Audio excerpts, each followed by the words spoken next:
Hey everyone, welcome back. I'm Deepa Deshmukh. I'm a registered dietitian, and today I have creamy, hearty, herby Dakota style pea soup for you all. Okay, I decided to do this soup because it's easy, it's quick, and it is full of flavors, and it is a good opportunity to use any garden herbs that may be growing right now in either your garden or your community garden. These particular herbs are from Marie's garden just down the street here.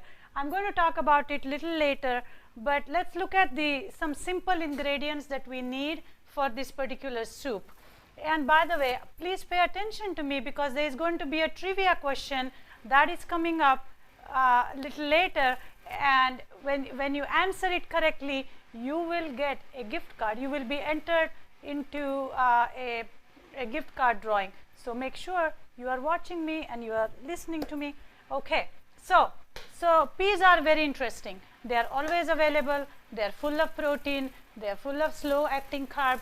A perfect ingredient to keep our blood sugar levels down, our cholesterol levels down. Thus a right food for the seniors. Okay, so and everybody else for that matter. So I have yellow pea and green pea here. We can use any kind of pea, and I'm going to actually start making this soup and then keep talking about the ingredients, because I noticed that this soup can take anywhere between 15 to like 19 to 22 minutes depending on the type of water and how old the peas or the beans are. So as usual, we are going to start by stir frying some onions, celery and carrots. Okay, we are not going to use any oil. This is our fourth cooking show, I believe, and we have been using this oil-free cooking technique. Okay, so I am stir frying this, and while it's cooking, I'm going to go over the other ingredients that we need. So there are a variety of ways to make this soup, but I have decided to go more herb side because fresh herbs add so much flavor, and the important thing about fresh herbs is they are very high in folate. Okay, and folate is really good for our brain health. So that's one advantage of using herbs. In this particular recipe, I'm not going to use too many other spices because I really want the flavor from these herbs to come out. Okay, so what else do I have? So we have this onion, carrots and celery. I'm going to use yellow peas today, so we are going to put yellow peas in there. I'm just going to add just a touch of turmeric. As you know, it's antibacterial, antimicrobial. It doesn't really add any heat even though it's a spice, but it just gives a soup that little bit of a yellow hue and lot of nutrients. What food is without a little bit of spice? So red crushed pepper. Okay, again, this is an optional ingredient. You can use it if you want to add a little bit of heat. What else? Garlic. Either you can use crushed garlic or garlic powder. And vegetable broth. This was a vegetable broth. I'm going to use some vegetable broth and some plain water, and an interesting ingredient, corn, because I want to talk to you all about type of corn and what GMO corn is, because many of you may have heard the term GMO or non-GMO, right? You may have seen a seal on some of the packages as to what GMO or non-GMO is. So let me put some of these peas in. Actually, I'm just going to dump. And because I knew that the cooking temperature is going to vary, what I have done is I have already made this exact combination, and instead of cooking it in the skillet or in a pot like this, I have put all the mix in this instant pot, because I know some of you either have an instant pot at home or a crock pot at home, and this is a perfect way to use that crock pot, because it's going to take only 15 to 16 minutes or even less. Like I have done a soup in crock pot in 14 minutes. So it's already cooking in here. But I wanted to show you exactly what else goes into in this soup. So I'm just going to add dash of garlic. When I say dash, I mean 2 dashes. Okay, little bit of turmeric. And soup is another one of those recipes which is very forgiving, because you can add any herb of your choice. You can change the beans or lentils. You can add more vegetables. If you want to make it little more meaty, even more flavorful, then you can add some mushrooms, and it's going to taste really good. Okay, so that's all is going to go in here, and I'm going to add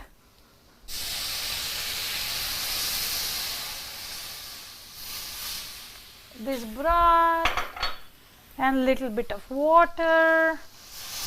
Okay, now this soup is going to hang around here for, who knows, we'll find out. My guess is at least 20 to 25 minutes. Okay, and as you can see, you can already smell garlic and red pepper flakes, and it's tasting phenomenal here. Okay, so let's get back to the ingredients and some of the health benefits. Like I was saying, peas are high in fiber. Remember last couple times I've been mentioning fiber, that there are a couple different kinds of fiber. One is a sponge, which kind of attracts or removes cholesterol and impurities from our system. So one is like a sponge. So the peas have sponge type of fiber, and then we have a scrubber, right? And that scrubber type of fiber comes from corn. So we have sponge and we have scrubber. So these are two different kinds of fibers. And another one that is found in traces in beans and lentils is called as prebiotic fiber. So we have 3 kind of fiber, guys. Okay, prebiotic, soluble, insoluble, which means our sponge, and our scrubber, and all of them help get our digestive health on track. Okay, so as we know, digestive health is extremely important to build our immune system. Going back to the corn and GMO now.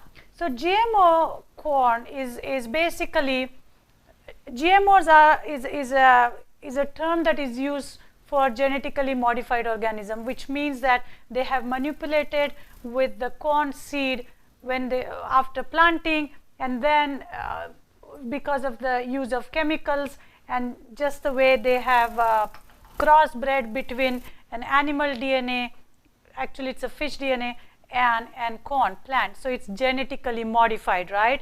However, the good news is the sweet corn is almost 99.99% non-GMO. Okay, always try to look for non-GMO label on the corn, or organic is preferred. Okay, or ask the farmer, if you're buying it from the farmer, that is it GMO seed or non-GMO seed. So that's the only word you need to remember, is non-GMO. Okay, and the other thing is, the GMO corn, which is manipulated, which is changed, is predominantly used in making corn starches and highly processed food. Okay, so there's a lot of GMO corn in our food, but it is in processed food. So if you are trying to stay away from the GMO corn or GMO food, then stay away from the processed food. It's as simple as that. Okay, but we are lucky the sweet corn is not GMO. The reason that why I haven't added corn in the soup, because it was frozen, and I want to have that bite to the soup, okay, because this soup is going to get cooked until it's nice and creamy, okay. So that's about the peas and the corn. Now let's talk about the herbs. So I stopped by at the Marie's garden, and I saw chives, and I saw basil, and actually I went to pick up oregano, because oregano is an extremely powerful detoxer, okay. It has a very intense smell or flavor which is really good, and it adds little bit of a peppery flavor or a taste to your dishes. Then I saw sage, and then I saw tarragon, and the master farmer there, or master gardener I should say, was there, and he said, Deepa, can you tell us what this is? And I said, well, I really don't know. I thought it was parsley. He said no, and he said this is something called lavage, okay, and it tastes or smell little bit like parsley, but to me it's kind of a combination of parsley and oregano. So this was a new find for me. I'm going to try some. It is good, but originally, like I was saying, there is a bit of a peppery aftertaste to it, almost very good, like onion and parsley type of after flavor. But again, remember I went there to get oregano because I wanted to talk about oregano, right? So oregano is a detoxer. It is also good for lung health, okay. So if you are suffering from cold or a cough, oregano tea is extremely good. It also helps with digestion. Now, like I was saying, that herbs are added towards the end. You don't want to cook herbs too much. Spices are added during cooking, okay. So remember that you don't want to add these herbs to your soup while it's cooking, because it's going to destroy some of the flavor, and the folate that I was talking about is extremely sensitive to heat. So the more green stuff you eat and more raw or uncooked you eat, for example, spinach salad or leaves of the spinach have more nutrients than cooked spinach, okay. So if you can tolerate, try to eat some raw greens every day, because they have lots of folate, okay. So I am just going to chop these herbs really finely, and even though star of the show is oregano, since I found all these other herbs, I decided to mix them together, okay. So my goodness, it's like a bouquet of herb aroma, I should say, okay. Now that soup is boiling and getting cooked, but let's see if my soup, which I put it in this instant pot, if that is ready. Already. Oh, ooh, wow, it's nice, it's creamy, and it just look awesome, okay. And like I said, it was done in 17 minutes. I'm going to add half of this corn in here, and because this corn is frozen, or if you decide to use fresh corn, it's so tender that it doesn't really need too much of cooking. The heat is just going to be perfect, okay? And now, guys, the most exciting part, adding herbs and taking this soup to the next level. Oh my goodness, this soup smells amazingly good. Like I said, it's creamy, it's hearty, and just imagine having this soup for dinner tonight with little bit of lemon wedge on top.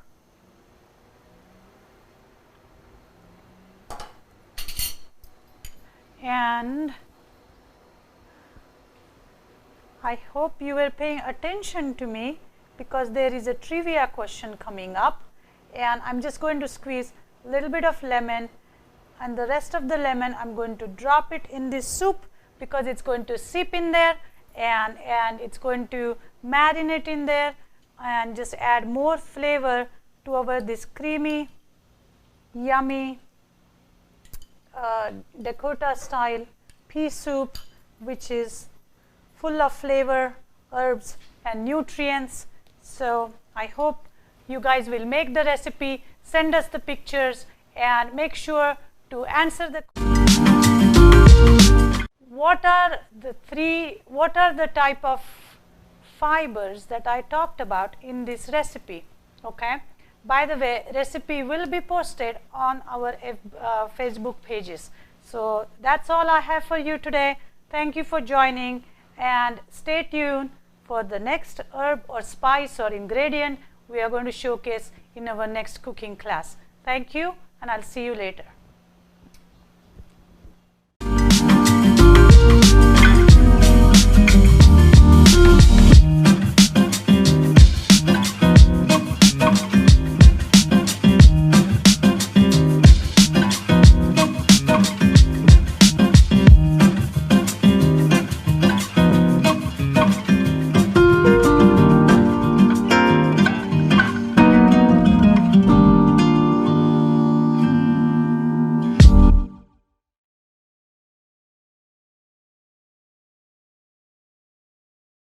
It, and just give me a few minutes to